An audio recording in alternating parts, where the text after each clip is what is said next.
Hello दोस्तों, commerce study में आपका स्वागत है। आज का हमारा टॉपिक है practical question of income and expenditure account. Last video में हमने इनकम एंड एक्सपेंडिचर अकाउंट की थ्योरी पढ़ी थी।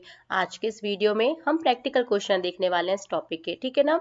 इसके पहले आप लोगों ने अगर अभी तक हमारे इस चैनल को सब्सक्राइब नहीं किया है तो इसे सब्सक्राइब कर लें, और हाँ, वीडियो पसंद आए तो इसे लाइक करना ना भूलें। तो बेटा देखिए, आपकी स्क्रीन के सामने क्वेश्चन लिखा हुआ है। रोटरी क्लब का 31 दिसंबर 2016 को समाप्त वर्ष का प्राप्ति भुगतान खाता निम्नलिखित है।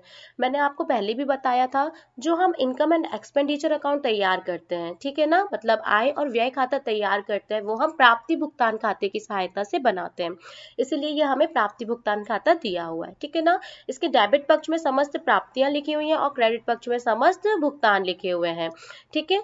फिर इसके बाद हमको यहाँ पर कुछ समायोजन भी दिए गए हैं, ठीक है। तो इन समायोजनों की तरफ भी हमें ध्यान देना है।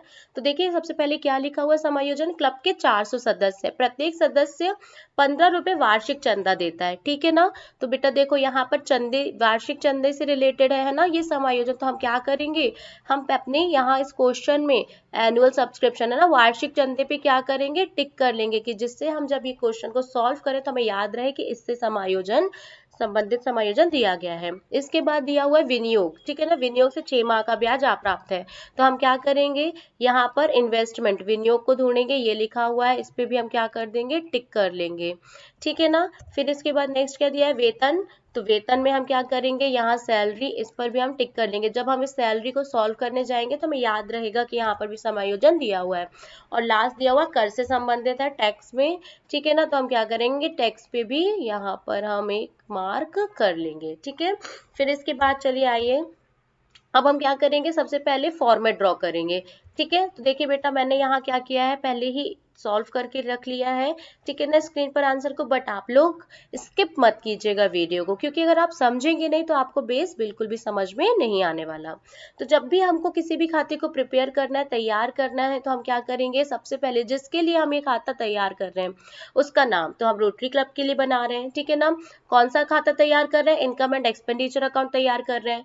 कब के लिए बना रहे हैं, तो फिर 31 दिसंबर 2016 के लिए बना रहे हैं, ठीक है। ये 3 चीज आ गई। फिर आपने फॉर्मेट ड्रॉ कर लिया।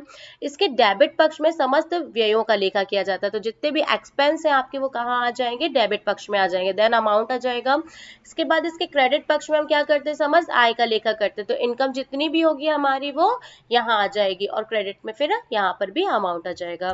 बेटा मैं सबसे पहले आपको एक बार फिर से रिकॉल करवा देती हूँ कि जो हमारा इनकम एंड एक्सपेंडिचर अकाउंट होता है, ठीक है ना, उसमें हम क्या करते हैं, हमेशा करंट ईयर से संबंधित जितने भी हमारी आय और व्यय होंगे उनका लेखा करेंगे, ठीक है ना। करंट ईयर क्या है हमारा, 2016 के लिए बना रहे हैं आप, ठीक है ना। तो इस 2016 से संबंधित जितने भी आय और व्यय होंगे, आप केवल इनसे रिलेटेड व्ययों को और आयों को इसमें शामिल करेंगे, ठीक है।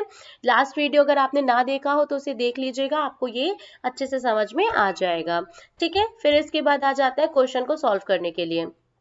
तो सबसे पहले बेटा देखिए, यहाँ पर हम बैलेंस को नहीं लेंगे, ठीक है ना। तो हम शुरुआत करते हैं, प्राप्तियों से करते हैं, ठीक है ना।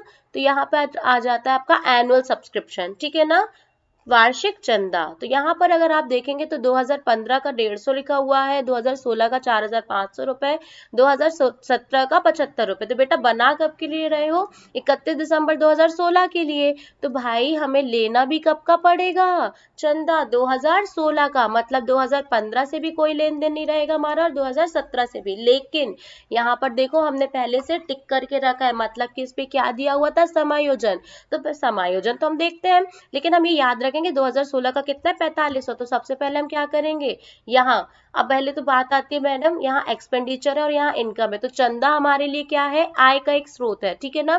तो हम क्या करेंगे, इनकम के पक्ष में लिखेंगे बाय सब्सक्रिप्शन। अगर हिंदी में लिख रहे हो तो क्या लिखोगे, चंदा खाता, ठीक है ना।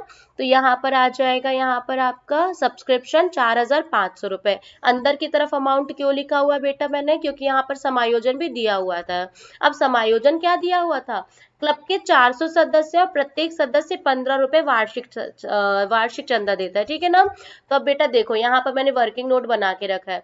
क्लब के 400 सदस्य हैं, ठीक है ना। तो 400 सदस्यों से कितना चंदा मिलना चाहिए, 400 इंटू 15 कर दिया हमने, तो कितना आ गया 6000 रुपीज, ठीक है ना। 400 सदस्य हैं और एक सदस्य से 15 रुपए, तो 15 रुपए का चंदा मिलता, तो हमें सबसे कितने का मिलेगा, 6000 का। लेकिन 2016 को कितना मिला है, 4500 का, मतलब ड्यू कितना है, अदत्त 6000 में से 4500 को घटा दिया, तो कितना आ गया, 1500 रुपए अदत्त है। अब मैंने आपको इसके पहले भी बताया था लास्ट वीडियो में कि भाई ये करंट ईयर है, ये आपका प्रीवियस ईयर है, ठीक है ना, और ये आपका नेक्स्ट ईयर है। करंट ईयर क्या होता है, जिसके लिए हम खाता प्रिपेयर कर रहे हैं, तो हम अदत्त की बात कर रहे हैं। तो भाई देखो, एक होता है प्रारंभिक और एक होता है अंतिम। तो भाई देखो, हम क्या बोल रहे हैं, ये वर्ष के अंत में अदत्त राशि है ना।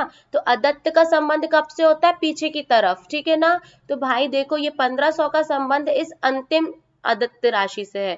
तो देखो ये एरो कहाँ आ रहा है, करंट ईयर में आ रहा है, मतलब इस 1500 रुपए को हम क्या करेंगे, ऐड कर देंगे, ठीक है ना। तो यहाँ पे देखो क्या लिखा है, by subscription add outstanding subscription, 4500 रुपए हमारे 2016 की चंदा की राशि और 1500 रुपए अदत्त राशि, ठीक है ना। तो कितना अमाउंट टोटल आ गया, 6000 रुपए, ठीक है। फिर इसके बाद नेक्स्ट आता है डोनेशन, दान।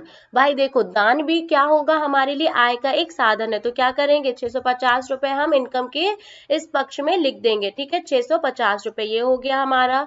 फिर इसके बाद नेक्स्ट है बेटा, देखो इनकम फ्रॉम ड्रामा। अब भाई आपको ड्रामा से क्या हो रही है, इनकम हो रही है 1025 रुपए, तो कहाँ लिखोगे, इनकम के पक्ष में लिखेंगे। तो by income from drama account, ठीक है ना, 1025 रुपए, ठीक है। फिर इसके बाद आ जाते हैं नेक्स्ट, तो देखो बेटा सेल ऑफ ओल्ड फर्नीचर, ठीक है, 225 रुपए, लेकिन इसके नीचे देखो कॉस्ट प्राइस कितनी है, लागत मूल्य 300 रुपए है, ठीक है ना। और बेचा कितने का, 225। भाई जिसकी कीमत 300 की थी उसको तुम 225 में बेच रहे हो, ठीक है ना। तो भाई यहाँ पे सिंपल सी बात है ना, आपको क्या हुआ है, लॉस हुआ है, ना कि प्रॉफिट हुआ है, ठीक है। तो लॉस है भाई, व्यय हो गया, तो किस पक्ष में लिखोगे, एक्सपेंस में लिखोगे, तो क्या लिखोगे, to loss on sale of furniture 75 rupees, ठीक है ना। फिर इसके बाद नेक्स्ट पे आते हैं हम, ये कंप्लीट हो गया आपका रिसिप्ट पक्ष, ठीक है ना। अब आ जाते हैं यहाँ पर भुगतान में। तो बेटा देखो जर्नल एक्सपेंस 650 रुपए व्यय हुआ, एक्सपेंस लगा ही हुआ है वर्ड, तो हम कहाँ लिखेंगे इसको, एक्सपेंडिचर के खाते में, ठीक है ना, पक्ष में। तो टू जनरल एक्सपेंस अकाउंट, ठीक है, कितना 650 रुपीज, ये क्लियर हो गया। फिर नेक्स्ट दिया हुआ है सैलरी 1000। बेटा देखो यहाँ पे रेड टिक किया हुआ है मैंने, मतलब क्या दिया हुआ है, समायोजन। आ जाओ, यहाँ सैलरी मिली है अपन को 3rd नंबर पे, वेतन केवल 10 माह का दिया गया है, ठीक है ना। कितना, 1000 रुपए, एक्सपेंस है, सैलरी देना हमारे लिए क्या बना, एक्सपेंस बना, तो सैलरी कितना, 1000 रुपए, ठीक है ना। अब यहाँ पर आ जाओ, वेतन, भाई देखो 10 माह का वेतन दिया हुआ है 1000, देना साल भर में होते कितने माह है, 12 माह होते हैं, हमको देना कितने का था, 12 माह का, लेकिन दिया कितना है, केवल 10 माह का। तो देखो यहाँ पे जबकि जमाई है, 10 माह का वेतन 1000, ठीक है ना। तो 2 माह का वेतन, भाई ये जबकि जमाते सबको आती है, तो 1000 में क्या हुआ, 2 का गुणा हो गया, और ये 10 यहाँ पर था, तो ये कहाँ चला गया, भाग में, इसको सॉल्व किया तो कितना आया, 200 रुपए, ठीक है ना। तो यहाँ पर आपने क्या बोला, ये भी क्या है, अदत्त राशि हो गई आपकी 200 रुपए। तो भाई वर्ष के अंत की अदत्त राशि को हम क्या करते हैं, जोड़ देते हैं, ठीक है ना। तो यहाँ पर भी हम क्या करेंगे, आपकी इस आउटस्टैंडिंग सैलरी को 200 रुपए को क्या करेंगे, जोड़ देंगे, ठीक है, ये क्लियर हो गया बेटा।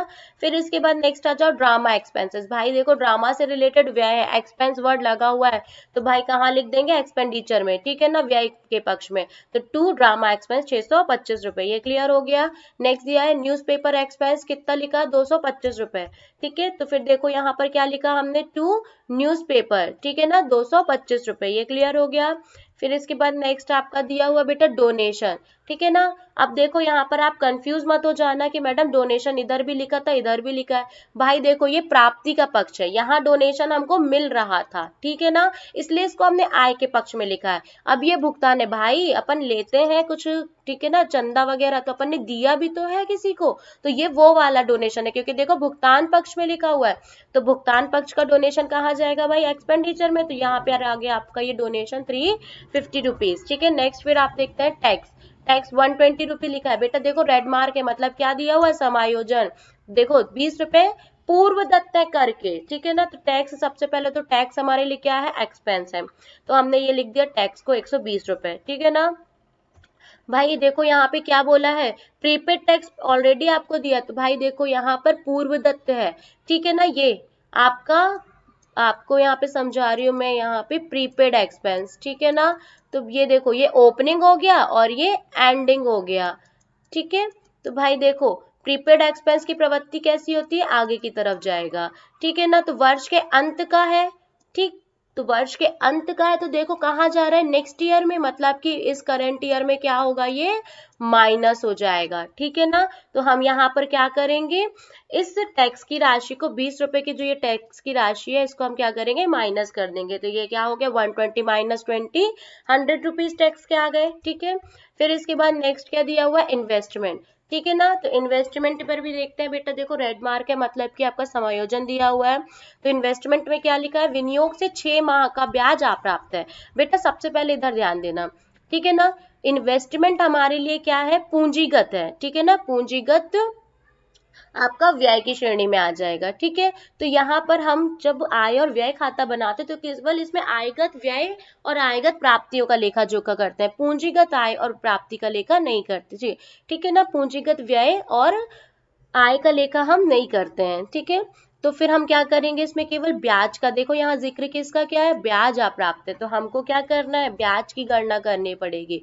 तो विनियोग पर अप्राप्त ब्याज, ठीक है, 2000, ठीक है, 2000 विनियोग किया था भाई आपने, ठीक है ना। फिर इसके बाद यहाँ पे 10% लिखा हुआ है, विनियोग की राशि कितनी है, ब्याज जो विनियोग है आपका, उस पर ब्याज की राशि कितनी है, 10% की दर से दिया जा रहा है, ठीक है ना। तो 10% कर दिया, परसेंट तो इसलिए बटे में 100 आ गया, इंटू 6 मंथ का अप्राप्त है ना, इसलिए 6/12, 7 मंथ का होता तो 7/12 करते, ठीक है ना।